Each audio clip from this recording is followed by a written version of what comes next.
It's lights, camera, action time here at the Cannes Film Festival. The 72nd edition is about to get underway, and we're kicking off with a zombie-killing comedy, Extravaganza, The Dead Don't Die. Lisa, what are your thoughts on opening with a film like this, where a zombie extravaganza starring Bill Murray, Tilda Swinton, amongst others, and famous musicians such as Iggy Pop, who is a living dead? I say hot diggity dog. Jim Jarmusch has a long-standing relationship with this festival. He won the Golden Camera for Best First Film about 3 decades ago. In his last 2 films that played here, Only Lovers Left Alive, about vampires, and Patterson, about a bus driver come poet, so that he should tackle zombies next. I don't know where he's going to go from here, but I'll go with him. Here, have a taster of the bande annonce. What was it, wild animals? So what are you thinking? I'm thinking zombies. What? You know, the undead. Ghouls. You look gorgeous. Oh my. Are you in this together? Oh, man. This isn't gonna end well. When I was a boy, I thought they gravitate towards things they did when they were alive. Called beer. Chardonnay. Did she just say Chardonnay?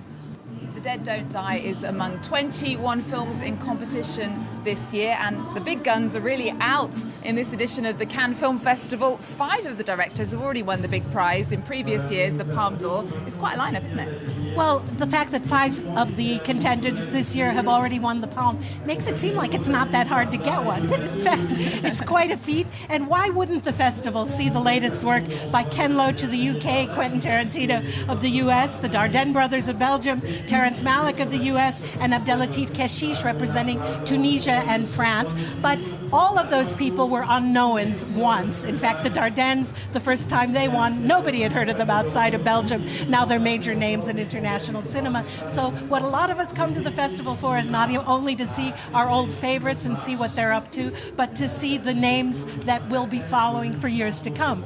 And a jury of 9 people decide on the winners at the very end of the festival. And this jury is headed this year by the Oscar-winning Mexican director Alejandro Gonzalez Iñárritu. And as you'll see in our next report, he's had quite a love affair with the Cannes Film Festival. The Mexican-American director Alejandro Gonzalez Iñárritu is accustomed to red carpets. But when he walks it this year, he won't be picking up an award, but rather picking the winners. As president of the jury, Iñárritu, along with 8 other jury members, will decide who wins the festival's highest honor, the Palme d'Or.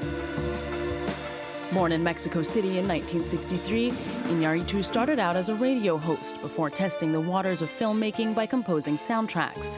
He produced his first feature-length film in 2000, which was an instant hit in Cannes. The love affair between Iñárritu and the Cannes Film Festival started in the year 2000, with his debut feature, Amores Perros, starring Gael Garcia Bernal. The movie won the prize of the Critics' Week that year. Amores Perros is a film that really explores an extremely sensitive theme: inequality in Latin America and Mexico, the lives of the marginalized. It also explores poverty in the capital, wealth, and violence. 3 years later, he released his first Hollywood film, 21 Grams, then Babel in 2006, and Beautiful in 2010, both of which won prizes in Cannes. The storm isn't something that blew in from far away. Something that has nothing to do with you. This storm is you. Let's make a comeback. At the snap of a finger, Hollywood stars flock to his films. Michael Keaton and Emma Stone in Birdman. You're Birdman.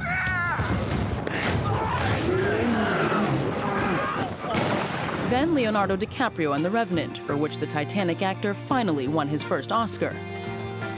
Despite winning 5 Academy Awards, including Best Director and Best Picture, Iñárritu never forgot his roots. Well, this is for all my people in Mexico, you know, all the Mexicans around the world. I'm sharing this with them. In 2017, the acclaimed director presented Flesh and Sand in Cannes, a virtual reality short film about immigrants crossing the Mexican border to the U.S. Audacious political statements, unmatched technique, perfect ingredients for a Palme d'Or. Will Iñárritu reward the skills he himself so masters? The world's film buffs will just have to wait until May 25th to find out.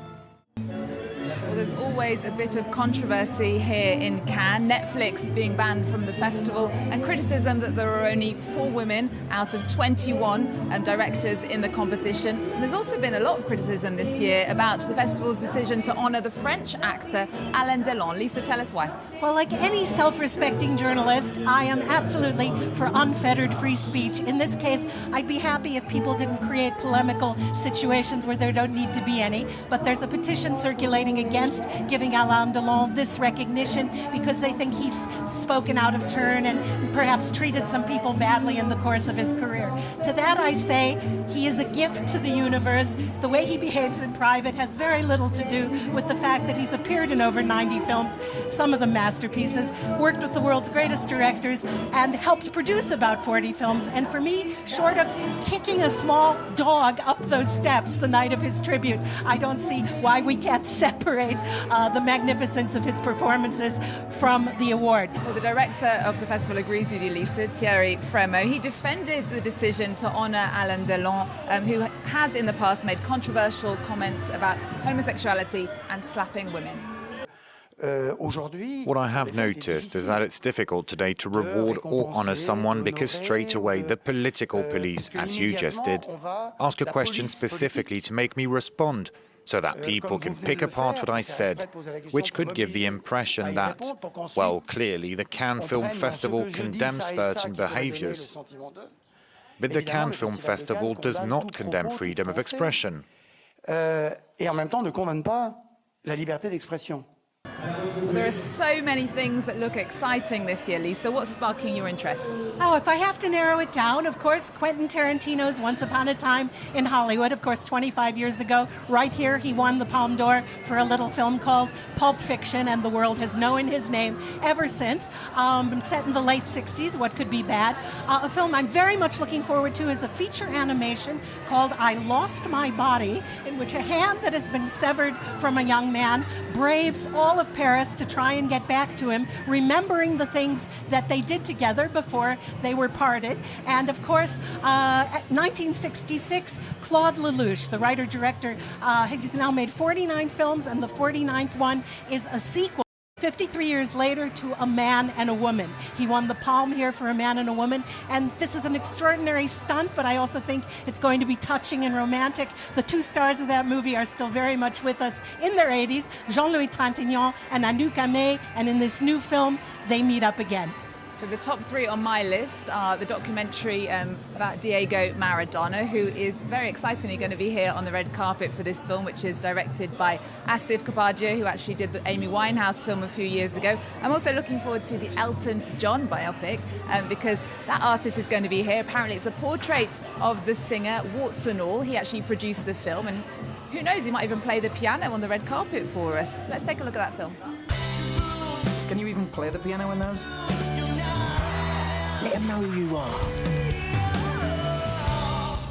And just don't kill yourself with drugs. So how does it feel to be a star? It's never gonna last. Let's just enjoy it while we can. Those sleeping arrangements get out, all of this is gone. I just hope you realise you're choosing a life of being alone forever. Don't we want to just sing without this ridiculous paraphernalia? People don't pay to see Reg White. They pay to see Elton John. And last but not least, I'm looking forward to Rambo, Sylvester Stallone running down the Croisette. That's how I think it's going to happen when he arrives to receive his tribute. That'll be exciting, won't it, Lisa? That's the mixture of high art and low, and don't underestimate Sylvester Stallone. He has always been an auteur, writing his own scripts often and playing his inimitable characters. I really hope we get to see him. Well, we're going to be here every day, keeping you up to date with the interviews and the film reviews. Be sure to join us here from the centre of the cinematic universe. Thanks for joining us. See you next time.